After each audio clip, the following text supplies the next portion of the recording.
दुनिया भर में वो एक दूसरे के लिए काम करते हुए दिखते हैं। और मैं एक यहूदी सज्जन ही थे, वो भारत को बड़ा प्रिय मानते हो, तो उनकी एक करीब 1 घंटे के लेक्चर सीरीज थी, उसमें मैं था। तो उन्होंने कहा कि आप लोग हिंदू होकर दुनिया को इतना कुछ दिया, आपको अपना एहसास नहीं है। हमें अपना एहसास है, हम अपना दुश्मन जानते हैं, हम दोस्त बनाना जानते हैं। नहीं, क्या दुनिया का हर यहूदी अपने आप को इजराइल से एसोसिएट करता है? 100%। ओके, मतलब जिसको कहते हैं ना कि एक्सेप्शन तो हर जगह होते हैं, लेकिन वहां ऐसा नहीं है, हमारे यहां जैसा नहीं है कि हिंदू कहने पे बिदक जाए। वो मानता है कि हमें जो थ्रेट हुआ उस थ्रेट से हम निकल कर आए हैं और उसके लिए हम सब मिलकर काम कर रहे हैं, जो हमारे यहां नहीं होता। आप हिंदू कहिए तो तुरंत आप कम्युनल साबित होने लगते हैं। तो ये बहुत बड़ा फर्क है। और अमेरिका में विशेष करके, और सिर्फ अमेरिका नहीं, यूरोप भी उसमें जुड़ी है, क्योंकि अमेरिका अगर कहेंगे तो उनकी ताकत नहीं समझ में आएगी। यूरोप और अमेरिका में सारे इंपॉर्टेंट इंस्टीट्यूशंस पे अभी भी यहूदियों का कब्जा शब्द नहीं कहूंगा कि प्रभुत्व है। प्रभुत्व। एक चीज, यदि आप इजराइल को तेल अवीव यहूदियों से अलग करके कैसे मतलब समझ रहे हैं, मैं नहीं समझा। नहीं, मैं कह रहा हूं कि इजराइल और यहूदी तो नहीं, बट सिनोनिम है।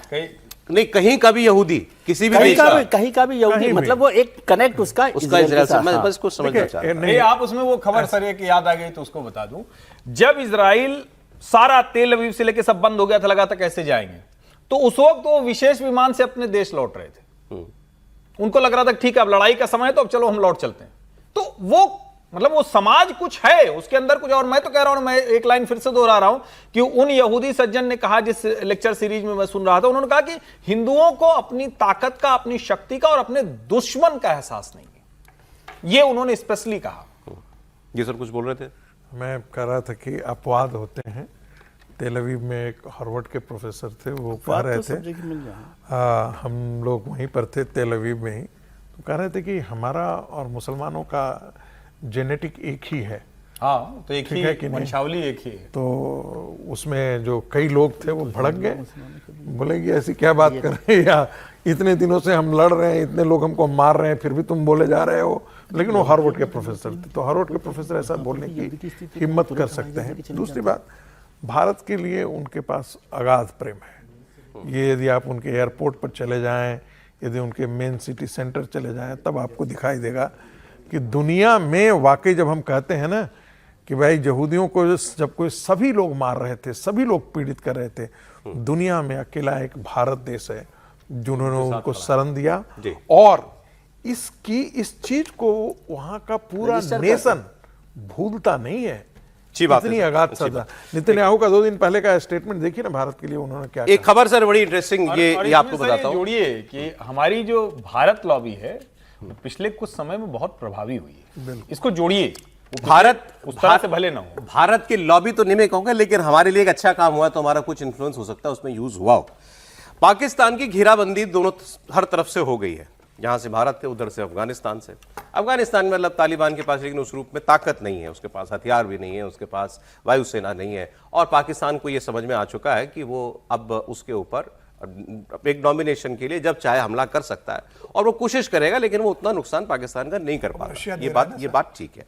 पाकिस्तान, अफगानिस्तान के रक्षा मंत्री जी समीर जी, ये गए हुए थे रूस। इनके वहां जाकर के कई समझौते हुए हैं। एयर डिफेंस सिस्टम भी रूस इनको देगा, ये भी समझौता हुआ है।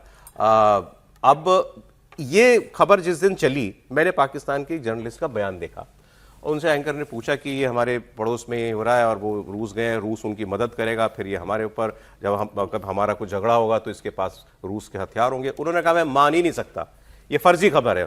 बोलने लगे ये फर्जी खबर है, जाली खबर है ये। क्यों? बोले देखो रूस और चाइना ऐसे हैं, इतनी अच्छी दोस्ती है हमारी और चाइना की, इतनी अच्छी दोस्ती है, तो बाय कोरिलेशन हमारी और रूस की भी अच्छी दोस्ती है, और रूस कभी हमारे दुश्मन को हथियार नहीं बेचेगा। लेकिन रूस ने अफगानिस्तान को हथियार बेच दिए।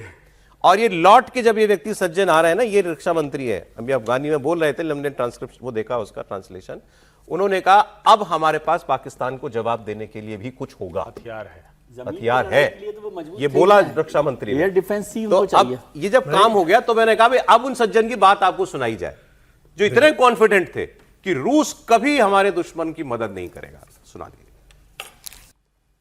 सेठी साहब की पाकिस्तान में ख्याति रहती है कि इनके पास हर अंदर की खबर होती है। वो अपने देखा है हमेशा बगल में एक चिड़िया लगा के रखते हैं, तो ये उनका वो ट्रेडमार्क डायलॉग है कि चिड़िया गई और चिड़िया ने मुझे बताया। चिड़िया इस बार गलत खबर दी आई समीर जी इनको, सूरुस ने तो हथियार दे दिया अफगानिस्तान को। ये बहुत बड़ा संकट है पाकिस्तान के लिए। मतलब भारत से तो जिस तरीके से पाकिस्तान पीटा था, और उसके बाद अफगानिस्तान में जिस तरीके से बिना एयर डिफेंस सिस्टम के, बिना कुछ एयर सपोर्ट होते हुए भी जिस तरीके से पाकिस्तान की पिटाई की थी, और अब तो अफगानिस्तान को रूस ने जिस तरह से मदद किया, जो डील उनके साथ पहली बार फाइनल हुई है कि तमाम आपूर्ति करेगा हथियारों की, तो अब पाकिस्तान के लिए ऐसे संकट शुरू होने वाला है। तो मुझे लग रहा है कि पाकिस्तान उम्मीद करेगा कि भाई अब वो अमेरिका से बात करे कि अब अफगानिस्तान को रशिया इतनी मदद कर रहा है, वो चीन से मदद मांगेगा।